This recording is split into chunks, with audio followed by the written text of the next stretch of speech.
अपने पहला शो कराया गुरदास मान का, फिर सब तो बड़ा किशोर कुमार का लास्ट शो मैं कराया सी अपने जड़ा हैगा बंबई अपने लंडन की सब तो बड़ी स्टेज के उत्ते। और उत्थे रजेश खन्ना, ऋषि कपूर, अमरीश पुरी, इधरों सब बड़े बड़े जड़े एक्टर आए जिन्हें मैनू फिर बंबई वाल दा खिंच के लिया।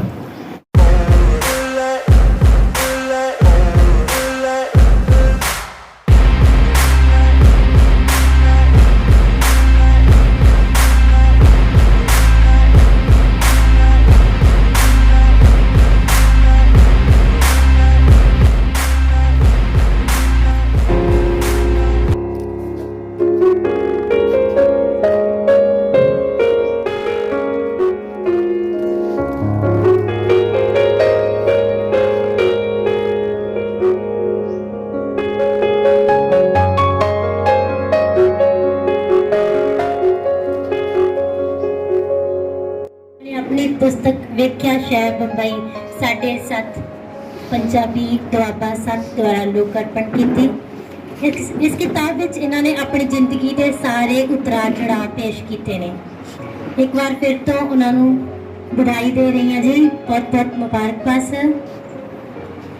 ਸਾਹਿਤ एक समुंदर है ते असी इस विच तैरते हुए बेड़े हाँ। साडी दिशा कुछ इस तरह होनी चाहिए है कि ऐ खुदाए समुंदर में कागज दी कश्ती होवा, ऐ खुदाए समुंदर में कागज दी कश्ती होवा, जे तैरा ते तेरा सहारा होवे, जे डुब्बा ते तेरे विच समो जावा। शुक्रिया जी। सो मैं प्रोग्राम जारी करते हुए सत्ता दे रही हूँ, रचना साडे नाल सांझी करो जी। तो सब तो पहला मैं प्रबंधकों का सारिਆਂ का बहुत बहुत धन्यवादी हाँ कि मैनू ये तुसी मौका दिता इत्थे आके। बाकी अपनी किताब बारे मैं यही कहांगा कि जो मैं लिखिया है ये हर इंसान नू एक सुपनियां दी साडी दुनिया हैगी जदों असी जन्म लेने। मेरी पहली गल ये मैं कही है कि इंसान दो तरह के सुपने लेंदा है। एक सुत्या पिया सुपने लेंदा है जिहड़े सवेर नूं उठदे भुल जाते हैं। एक सुपने जागदे हुंदे ने जिन्हां दे विच बचपन तो जवानी, जवानी तो जिवें जिवें जिंदगी चलदी आ तुसीं वो सुपने पूरे करन लई तुरदे हो। ते मैं जिस वेले बचपन तो निकल के नकोदर हाई स्कूल विच पढ़ रहा सी और उस वेले रोजी रोटी नहीं सी, घर दे विच कुछ भी नहीं सी, तो मैं अपने जिहड़े पग्गा रंगण दा काम शुरू कर लिया, वो भी नहीं चलिया। फिर खरबूजे, फिर शायद तुहानूं मैं ये भी अपने दसां कि मेरे जिहड़े भैन जी इत्थे कुलदीप दे माता जी, वो जदों भी आउणा मैं साइकिल ते आउणा ते वो मिर्चां दीयां डंडियां कट्टदे हुंदे सी। हाँ जी, वो मिर्चां दीयां डंडियां कट्टदे हुंदे सी। तो मैं कहा सगू यार ये भी बिजनेस ठीक है। तो मैं भी नकोदर मंडी चों जाके और मिर्चा लैनियां, मिर्चियां नूं सुकाउणा, जब उत्ते छाते पाउणी तो बारिश आ जानी, फिर थल्ले आउणियां। तो फिर इस तरह का जीवन संघर्ष मेरा चलता रहा। तो उस नकोदर चौंक दे विचों ही ये चन्ना ललारी अज तुहाडे वखरे रंगां दे विच रंगिया तुहाडे सामने आ। ते मेरे सुपने पूरे हो गए। मैं बचपन तो मेरी खास सी कि मैं बंबई जावां, मीना कुमारी, मधुबाला, जो इदा के जोड़े है एक्टर आ उन्होंने दे नाल मैं उन्हें कम से कम इन्ना ही मैं देख सका कि कितने रेंदे ने। बांद्रा, जूहू, जो मैरीन ड्राइव जिथे वो रेंदे सी, मेरे ये सुपने हुंदे सी उत्थे सामने खड़े होकर उन्होंने देखा। एनीवे इंग्लैंड जाने का मौका मिल गया।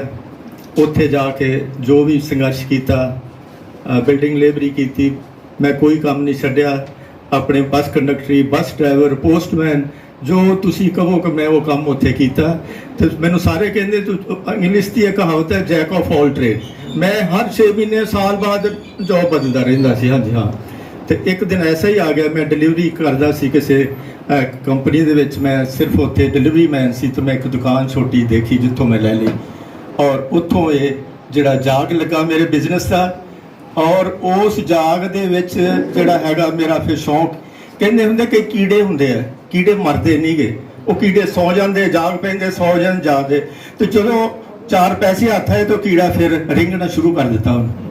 तो मैं अपने पहला शो कराया गुरदास मान का, फिर सब तो बड़ा किशोर कुमार का लास्ट शो मैं कराया सी अपने ਜਿਹੜਾ ਹੈਗਾ ਬੰਬਈ ਆਪਣੇ ਲੰਡਨ ਦੀ ਸਭ ਤੋਂ ਵੱਡੀ ਸਟੇਜ ਦੇ ਉੱਤੇ, ਔਰ ਉੱਥੇ ਰਜੇਸ਼ ਖੰਨਾ, ਰਿਸ਼ੀ ਕਪੂਰ, ਅਮਰੀਸ਼ ਪੁਰੀ, ਇੱਧਰੋਂ ਸਭ ਵੱਡੇ ਵੱਡੇ ਜਿਹੜੇ ਐਕਟਰ ਆਏ, ਜਿਨ੍ਹਾਂ ਮੈਨੂੰ ਫਿਰ ਬੰਬਈ ਵੱਲ ਦਾ ਖਿੱਚ ਕੇ ਲਿਆਂਦਾ ਤੇ ਬੰਬਈ ਖਿੱਚ ਕੇ ਆ ਗਿਆ। ਤੇ ਫਿਰ ਫਿਲਮੀ ਦੁਨੀਆ ਦਾ ਜਿਹੜਾ ਹੈਗਾ ਉਹ ਜਿਹੜਾ ਹੈਗਾ ਇਹ ਕੀੜਾ ਜਾਗਿਆ। ਔਰ ਇਸ ਬਾਂਸਲ ਸਾਹਿਬ ਜਾਣਦੇ ਆ, ਬਾਂਸਲ ਸਾਹਿਬ ਜਿਹੜੇ ਹੈਗੇ ਆ ਇਹ ਸਾਡੇ ਬਹੁਤ ਹੀ ਵੱਡੇ ਮੈਨੂਫੈਕਚਰ ਸੀ ਉੱਥੇ। ਇਹਨਾਂ ਨੂੰ ਪਤਾ ਸੀ ਕਿੰਨਾ ਸੰਘਰਸ਼ ਕੀਤਾ, ਪਰ ਐਨੀਵੇ ਉਹਦੇ ਵਿੱਚ ਕਮਾਈ ਵੀ ਹੋਈ ਆ। ਤੇ ਉਹ ਕਮਾਈ ਜਿਸ ਤਰ੍ਹਾਂ ਕਈਆਂ ਨੇ ਬਿਲਡਿੰਗਾਂ ਖਰੀਦ ਲਈਆਂ, ਪ੍ਰਾਪਰਟੀਆਂ ਖਰੀਦ ਲਈਆਂ, ਤੇ ਮੈਂ ਬੰਬਈ ਵੱਲ ਦਾ ਰੁਖ ਕਰ ਲਿਆ। ਔਰ ਜਦੋਂ ਬਿਜ਼ਨਸ ਦੇ ਵਿੱਚ ਤੁਸੀਂ ਬੰਦੇ ਆਪ ਨਹੀਂ ਹੁੰਦੇ ਤਾਂ ਬਿਜ਼ਨਸ ਕਲੈਕਸ਼ਨ ਜਿਹੜੀ ਉਹ ਬਹੁਤ ਜ਼ਰੂਰੀ ਆ ਲਾਈਫ ਦੇ ਸਰਕਲ। ਇਹ ਮੈਡਮ ਨੇ ਮਾਲ ਲਈ ਜਾਣਾ ਤੇ ਜਿਹੜਾ ਹੈਗਾ ਪੈਸੇ ਮੰਗਣੇ ਵਿਚਾਰੀ ਸ਼ਰਮਾਉਂਦੀ ਰਹੀ। ਜਿੱਥੋਂ ਫਿਲਮ ਦਾ ਜਿਹੜਾ ਹੈਗਾ ਜਿਹੜਾ ਮੇਰਾ ਸਿਲਸਿਲਾ ਸੀ ਉਹ ਜਿੰਨਾ ਵੀ ਬਿਜ਼ਨਸ ਸੀ ਸਾਰਾ ਖਤਮ ਹੁੰਦਾ ਗਿਆ। ਬਿਜ਼ਨਸ ਦੇ ਵਿੱਚ ਜਿਸ ਤਰ੍ਹਾਂ ਕਹਿੰਦੇ ਕਿ ਮੈਂ ਜ਼ੀਰੋ ਤੋਂ ਹੀਰੋ ਸੀਗਾ ਉਸ ਵੇਲੇ, ਹੌਲੀ ਹੌਲੀ ਹੀਰੋ ਤੋਂ ਫਿਰ ਜ਼ੀਰੋ ਬਣਨਾ ਸ਼ੁਰੂ ਹੋ ਗਿਆ। ਤੇ ਇੱਕ ਟਾਈਮ ਐਸਾ ਹੋਇਆ ਕਿ ਮੇਰਾ ਸਾਰਾ ਘਰ ਬਰਬਾਦ, ਸਭ ਕੁਝ ਲੁੱਟਿਆ ਗਿਆ ਤੇ ਮੈਂ ਫਿਰ ਸੜਕ ਤੇ ਆ ਗਿਆ। ਮੇਰੇ ਕੋਲੋਂ ਬਿਲਕੁਲ ਖਾਲੀ ਸੀ, ਘਰ ਵੀ ਬੈਂਕਰਪਟ, ਸਾਰਾ ਕੁਝ ਬਿਜ਼ਨਸ ਬੈਂਕਰਪਟ। ਤੇ ਉਸ ਰਾਤ ਨੂੰ ਮੈਂ ਜਿਹੜੀ ਅਸਲੀਅਤ ਆ ਜੂਹੂ ਬੀਚ, ਪਤਾ ਨਹੀਂ ਤੁਸੀਂ ਦੇਖਿਆ ਹੋਵੇਗਾ ਬੰਬਈ ਦੇ ਵਿੱਚ, ਤੇ ਮੈਂ ਸੋਚਿਆ ਕਿ ਹੁਣ ਮੈਂ ਬੱਚਿਆਂ ਨੂੰ ਬਹੁਤ ਤਕਲੀਫ ਦਿੱਤੀ ਆ, ਹੁਣ ਮੇਰਾ ਜੀਣ ਦਾ ਹੱਕ ਨਹੀਂ। ਇਸ ਤੋਂ ਪਹਿਲਾਂ ਮੈਂ ਤੁਹਾਨੂੰ ਹੋਰ ਜਿਸ ਘਟਨਾ, ਰਾਮ ਮੂਰਤੀ ਜੀ ਬੜੇ ਸੁਲਝੇ ਹੋਏ ਨੇ, ਬੜਾ ਅੱਛਾ ਪੇਪਰ ਲਿਖਿਆ। ਇੱਕ ਦਿਨ ਮੈਂ ਘਰ ਬੈਠਾ ਸੀ, ਬਹੁਤ ਹੀ ਮੌਜ ਮਸਤੀ ਵਿੱਚ, ਸਵਿਮਿੰਗ ਪੂਲ ਸੀ ਘਰ ਦੇ ਵਿੱਚ, ਬਹੁਤ ਪਰਮਾਤਮਾ ਨੇ ਵੱਡਾ 1 ਏਕੜ ਦਾ ਘਰ ਸੀ, ਲੋਨ ਸੀ। ਤੇ ਮੈਂ ਵੀਰ ਦਾ ਘੁੱਟ ਪੀ ਰਿਹਾ ਤੇ ਮੇਰੀ ਰਾਣੀ ਆਈ, ਕਹਿੰਦੀ ਅੱਜ ਤੁਹਾਨੂੰ ਮੈਂ ਇੱਕ ਬੜੀ ਖੁਸ਼ਖਬਰੀ ਦੱਸਣੀ ਚਾਹੁੰਦੀ ਹਾਂ। ਮੈਂ ਕਿਹਾ ਖੁਸ਼ਖਬਰੀ ਦੱਸ, ਇਸ ਤੋਂ ਵਧੀਆ ਮਾਹੌਲ ਕੀ ਹੋ ਸਕਦਾ? ਸ਼ਾਮ ਦਾ ਵੇਲਾ, ਸਵਿਮਿੰਗ ਪੂਲ ਆ, ਮੱਛੀਆਂ ਤਾਰੀਆਂ ਲਾ ਰਹੀਆਂ ਨੇ, ਮੈਂ ਆਪਣੇ ਜਿਹੜਾ ਹੈਗਾ ਗੁਲਾਮ ਅਲੀ ਦੀ ਗਜ਼ਲ ਸੁਣ ਰਿਹਾ, ਦੱਸ ਮੈਨੂੰ। ਕਹਿੰਦੀ ਮੈਨੂੰ ਸ਼ਰਮ ਆਉਂਦੀ। ਮੈਂ ਕਿਹਾ ਸ਼ਰਮ ਚ ਇਹੋ ਜਿਹੇ ਮਾਹੌਲ, ਸ਼ਰਮ ਕਾਹਦੀ? ਕਹਿੰਦੀ ਮੈਂ 4 ਮਹੀਨਿਆਂ ਦੀ ਪ੍ਰੈਗਨੈਂਟ ਆ, ਮੇਰਾ ਬੱਚਾ, ਤੇ ਮੈਂ ਤੁਹਾਨੂੰ ਇਹ ਖੁਸ਼ਖਬਰੀ ਦੱਸਣੀ ਸੀ। ਉਹ ਜ਼ਿੰਦਗੀ ਦੀ ਮੇਰੀ ਇੱਕ ਐਸੀ ਸ਼ਾਮ ਸੀ ਕਿ ਮੈਂ ਕਿਹਾ ਸੋਚਿਆ, ਇੱਕ ਪਾਸੇ ਮੇਰੀ ਫਿਲਮ ਆ, ਇੱਕ ਪਾਸੇ ਮੇਰਾ ਬੱਚਾ, ਮੈਂ ਕਿਹਨੂੰ ਤਰਜੀਹ ਦਿਆਂ, ਕਿਹਨੂੰ ਪ੍ਰੈਫਰੈਂਸ ਦਿਆਂ, ਫਿਲਮ ਨੂੰ ਦਿਆਂ ਕਿ ਬੱਚੇ ਨੂੰ ਦਿਆਂ?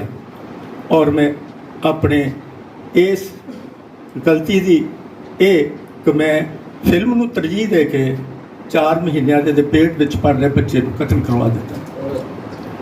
ਉਹ ਮੇਰੀ ਜ਼ਿੰਦਗੀ ਦੀ ਇੱਕ ਡਾਊਨਫਾਲ ਸ਼ੁਰੂ ਹੋਈ ਸੀ। ਉਸ ਤੋਂ 3-4 ਦਿਨ ਬਾਅਦ ਇਹ ਹਸਪੀਟਲ ਤੋਂ ਮੈਨੂੰ ਲੈ ਕੇ ਆ ਰਿਹਾ ਤੇ ਇਹਨੂੰ ਲੈ ਕੇ ਤੇ ਮੈਂ ਕਮਰੇ 'ਚ ਬੰਦ ਕੀਤਾ। ਕਹਿੰਦੀ ਮੈਨੂੰ ਛੱਡ ਦਿਓ।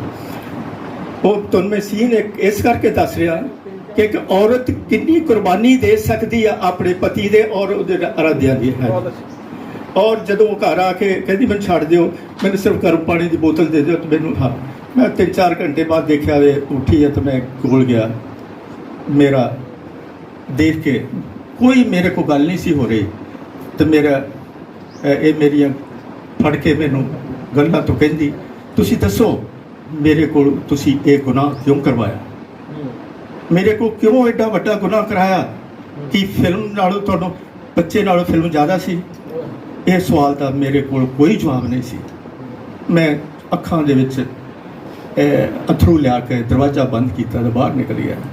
ਫਿਰ ਇੱਕ ਹੋਰ ਕਹਾਣੀ ਜਿਹੜੀ ਹੈ ਤੁਸੀਂ ਇਸ ਕਿਤਾਬ ਦੇ ਵਿੱਚ ਪੜ੍ਹੋਗੇ। ਇੱਕ ਰਾਤ ਬੰਬਈ ਦੇ ਵਿੱਚ ਮੈਂ ਰਾਤ ਦੇ 2 ਵਜੇ ਤੇ ਸੁੱਤਾ ਪਿਆ ਸੀ, ਮੈਨੂੰ ਲੰਡਨ ਤੋਂ ਫੋਨ ਆਉਂਦਾ, ਕਹਿੰਦੀ ਜਲਦੀ ਆ ਜਾਓ। ਮੈਂ ਕੀ? ਕਹਿੰਦੀ ਆਪਣਾ ਰਿੱਕੀ, ਸਾਡੇ ਬੇਟੇ ਦਾ ਨਾਂ ਰਿੱਕੀ ਹੈ, ਪ੍ਰਿਤਪਾਲ ਸਿੰਘ ਆ, ਪਰ ਰਿੱਕੀ ਹੈ। ਕਹਿੰਦੀ ਉਹ ਜੀਵਨ ਔਰ ਮੌਤ ਦੇ ਵਿੱਚ ਖੜਾ, ਉਹ ਐਕਸੀਡੈਂਟ ਹੋ ਗਿਆ, ਅੱਗ ਲੱਗ ਗਈ, ਉਹਦੀ ਬੋਡੀ ਸੜ ਗਈ ਆ, ਔਰ ਜਿਸ ਤਰ੍ਹਾਂ ਵੀ ਮਰਜ਼ੀ ਆ ਜਾਓ। ਉਹ ਕੋਈ ਰੇਸ ਲਾ ਰਹੇ ਸੀ ਬੱਚੇ ਆਪਸ ਵਿੱਚ, ਇੱਕ ਕ੍ਰੋਸ ਤੇ ਇੱਕ ਲੰਘ ਗਈ ਗੱਡੀ, ਦੂਸਰੀ ਜਿਹੜੀ ਹੈਗੀ ਹੈ ਇਹਨਾਂ ਦੀ ਉਲਟ ਗਈ ਗੱਡੀ ਨੂੰ ਅੱਗ ਲੱਗ ਗਈ।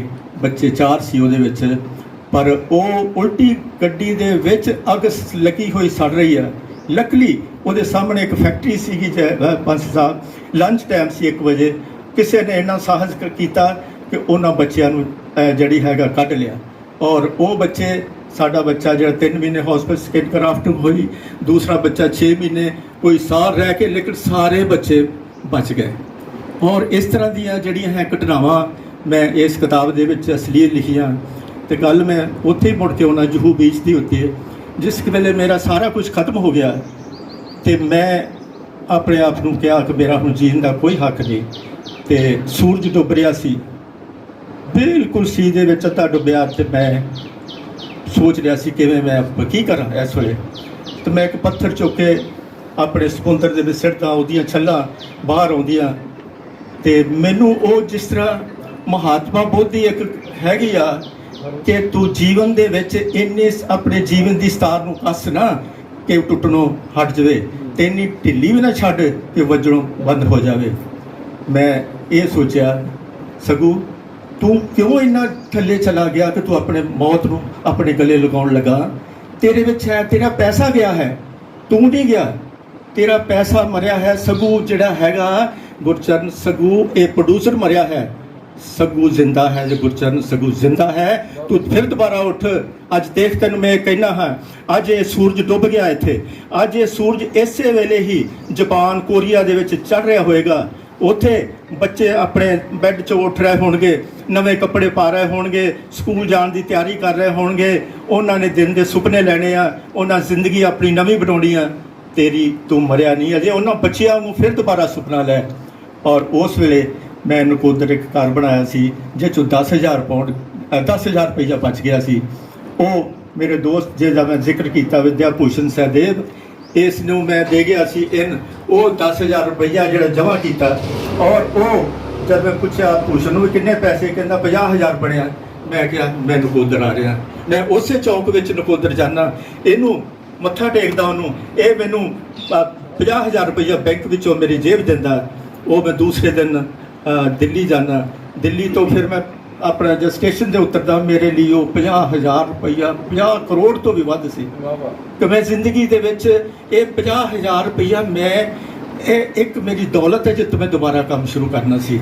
ਔਰ ਉਹ ਮੈਂ ਉਸ ਦਿਨ ਟੈਕਸੀ 'ਚ ਵੀ ਨਹੀਂ ਗਿਆ, ਬੱਸ 'ਚ ਗਿਆ ਤਾਂ ਕਿ ਆਲੇ ਦੁਆਲੇ ਸਾਰਾ ਬਾਰਿਸ਼ ਭਰੀ ਹੋਈ ਸੀ।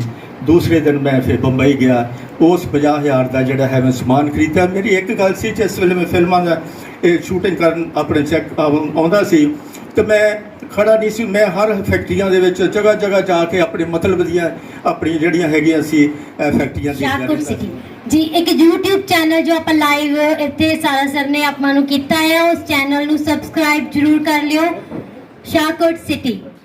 ਸਰ ਲਿੰਕ ਸਾਨੂੰ ਸ਼ੇਅਰ ਕਰ ਦਿਓ, ਅਸੀਂ ਸਾਰਿਆਂ ਨੂੰ ਫਾਰਵਰਡ ਕਰ ਦਾਂਗੇ। ਸੋ ਪਲੀਜ਼ ਸਬਸਕ੍ਰਾਈਬ ਜ਼ਰੂਰ ਕਰ ਲਿਓ, ਲਾਈਕ ਸ਼ੇਅਰ ਕਰ ਦਿਓ ਜੀ। Thank you.